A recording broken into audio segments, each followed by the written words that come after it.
telah hadir di Surabaya Revival Community Church, sebuah gereja yang digamelkan oleh Pendeta Esra Soru, telah hadir di kota Surabaya. Kebaktian diadakan setiap hari Minggu pukul 10 pagi di Beldom Hall lantai 6 Apartemen Bellevue Manyar, Jalan Manyar Sabrangan, Surabaya. Untuk informasi lebih lanjut, silakan menghubungi Pendeta Muda Agustina Karpada di 0858 0626 7903. Sekali lagi di 0858 0626 7903. Mari bergabung, beribadah dan bertumbuh bersama di dalam kebenaran yang alkitabiah bersama Revival Community Church. Tuhan Yesus memberkati. Shalom Pak Pendeta, selamat sore. Perkenalkan, saya Raymond Sitorus dari Bangka Belitung. Saya ingin bertanya tentang 1 Samuel 15 ayat 3. Mengapa Allah menyuruh Saul membunuh anak-anak dan perempuan dari orang Amalek? Bukankah ini mencerminkan sikap Allah yang kejam? Mengapa anak-anak yang menyusui juga harus menanggung dosa dari orang-orang dewasa suku Amalek?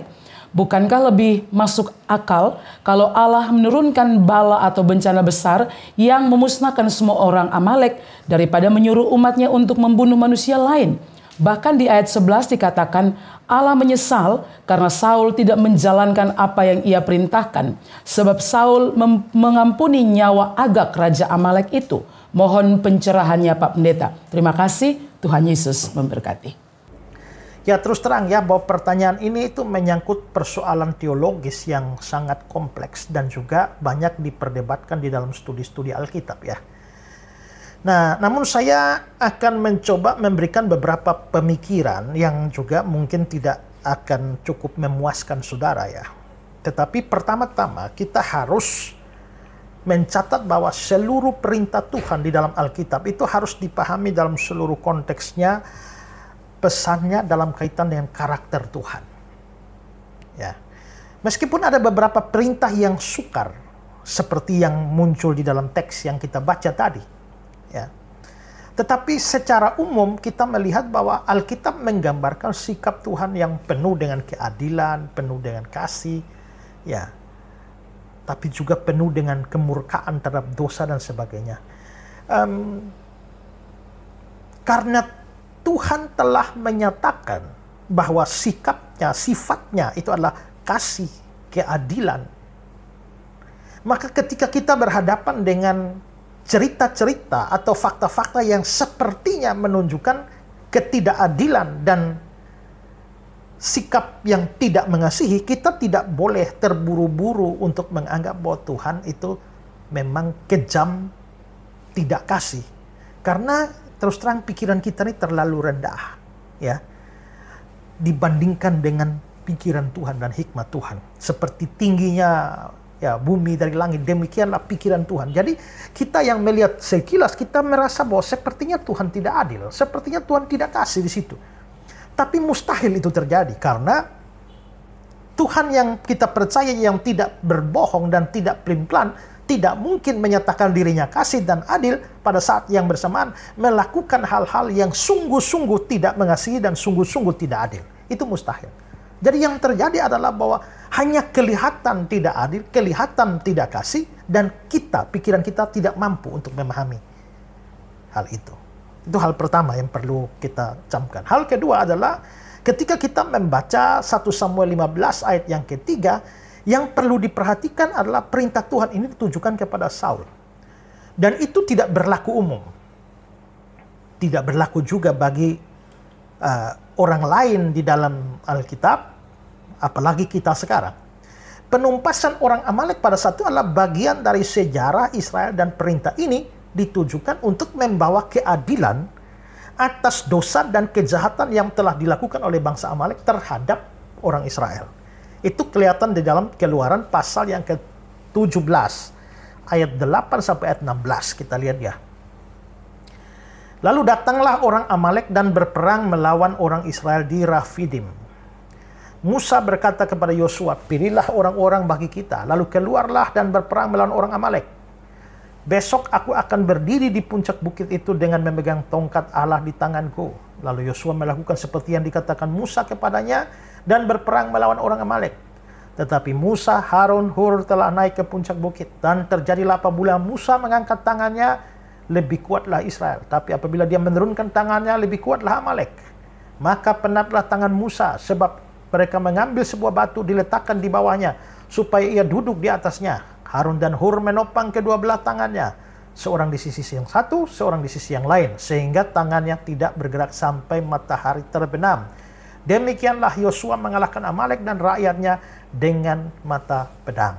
Jadi itu memang bagian dari sejarah di mana ya Amalek ini pernah menyerang Israel, berperang dengan Israel, dan sebagai bentuk keadilan Tuhan, sekarang Tuhan memerintahkan pembalasan kepada bangsa Amalek. Jadi keadilan Tuhanlah yang menuntut pembalasan itu. Ketiga, soal perintah di dalam 1 Samuel 15 ayat yang ketiga itu bukanlah suatu perintah yang sekonyong-konyong untuk membunuh semua orang tanpa rasa belas kasih, ya, dan memberikan kesempatan kepada Israel untuk melakukan semau mereka. Tidak. Tuhan memerintahkan hal ini karena perbuatan bangsa Amalek yang sangat jahat. Seperti melakukan pembunuhan dan penindasan terhadap orang-orang Israel yang lemah, termasuk perempuan dan anak-anak juga.